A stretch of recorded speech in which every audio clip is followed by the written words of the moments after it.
A lament of so many Catholics everywhere is that their children have not followed them in the Catholic faith. And they lament that they had brought their children to church when they were young. They'd sent them to Catholic schools, often at great sacrifice and cost. And they had put their children through the various sacraments, and yet as adults or even as teenagers, they then left the church and in many ways left faith as well. And they wonder why that's the case. A little story may help. There was once a little terrier named Yorkie playing happily in the park when he spotted a rabbit. Quick as a flash, as fast as his little legs would take him, Yorkie began yapping and chasing after the rabbit. His barking attracted the attention of other dogs who also began to join the chase. And the rabbit, running for his life, ran out far ahead, and Yorkie and the other dogs chased him across the park, around trees, over rocks, under fences, up and down tracks, until finally some of the other dogs began to tire and dropped out of the chase. But Yorkie continued right to the end and finally caught the rabbit. Somebody wondered why Yorkie caught the rabbit when these other, bigger, faster dogs didn't, and his owner replied, because Yorkie saw the rabbit. The other dogs only saw another barking dog. And that may be, for us, part of the answer to why, in so many ways, we've often not been able to pass on faith effectively to the next generation. The question is, have we shown people the rabbit, or have we shown people a barking dog? That is, have we introduced people to Jesus Christ, the centre of our faith, or have we shown them the other things around the faith? Today in the Gospel, we meet John the Baptist. And today, this year, we begin an ordinary time reading from Matthew's Gospel. We begin this week with a little passage from John's Gospel, which kind of takes place kind of prior to where we pick up the story in Matthew. It is where John the Baptist begins to hand over his disciples to Jesus. And it would seem that many of the early disciples of Jesus were in fact John's disciples first, because John's ministry preceded Jesus. And here we see John seeing Jesus walk past, and he points his disciples to him and says, "Look, there is the Lamb of God who takes away the sins of the world." John points to not an idea, not a principle, not a way of living, but to a person and says, "There is the Lamb of God." And then he explains, he said, "I didn't know him, but then in his baptism I saw him. I saw the Spirit descend upon him. I heard the voice of the Father speak to him, and I now know who he is. So I want to point you toward him too." This is the great principle of evangelization, is that we need to point to the person of Jesus, to a relationship with Jesus, and really nothing else will actually ever be truly effective. In past generations, probably we didn't have to be quite so explicit. When our culture supported faith, then we could simply enculturate people into the church and into faith and assume that the same cultural supports that supported us would support the next generation also. But we know in the last 20, 25, 50 years, so much has changed, that the church has suffered scandal, so the reputation of the church is different, that the culture of Australia and the Western world has changed so much.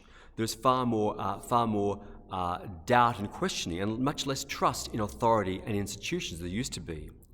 The way we communicate, the way we live is different in so many ways. And so really, if we only ever enculturate people into a way of living, into values, into a culture, then as those things changed, then faith really was no longer supported, and so it fell away.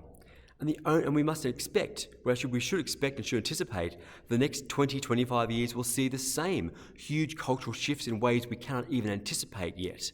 And so the only way we can know we'll be effective in evangelization is to point to a person, to point to Jesus, and to invite people into a relationship with him. Because Jesus does not change. The culture may change, but that deep interior anchoring into him, into relationship with him in prayer, that doesn't change no matter what. And so as people today sort of lament, well, what did I do wrong? How did I not share faith with my kids? I think, we as a culture kind of missed the mark in many ways. And my parents too. My parents never spoke explicitly about Jesus. My mum was a very faithful churchgoer. I knew what she stood for, but we never talked about Jesus together. My personal introduction to Jesus came as a teenager at a Catholic youth retreat.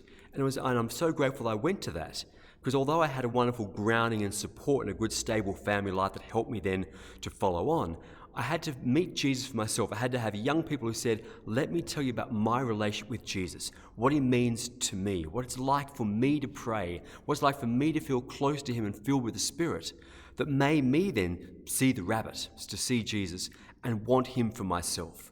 That's what led me to make my first prayer of personal commitment to Jesus as a young teenager that then I was able to follow through with.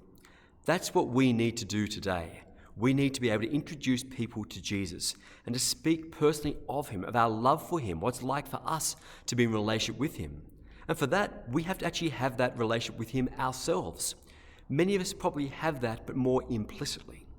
And so I invite you this year, if you're here in Epping Carlingford Parish or wherever you are, to take the opportunity to be part of some of the evangelisation opportunities which our parish or your parish offer. Things like Lenten programs, the Alpha program, Bible studies, or the one we'll be doing this year called The Search. These are opportunities which invite us to reflect upon our relationship with Jesus and to name it, to put it into words. And to put it into words in a safe, supportive group where we hear other people speaking similarly can be really empowering and really helpful. That might then give us the language and the confidence to speak about Jesus to those who don't know him so much yet, and to take that language and that conversation home to our families and our children.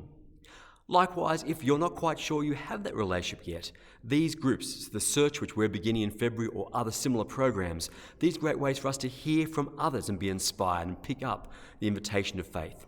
The Search, like so many other programs like the Alpha program, have a component which will be of a prayerful invitation to come to meet Jesus for ourselves. So let's not be like the other dogs who just see a barking dog. Let's be like little Yorkie and look for the rabbit, that we pursue him with all our heart, because when we see what we are pursuing and our hearts open, then we will indeed find the rabbit. We will find our relationship with Jesus, which will sustain and nurture us, and which we'll naturally desire and want to share with the other people around us.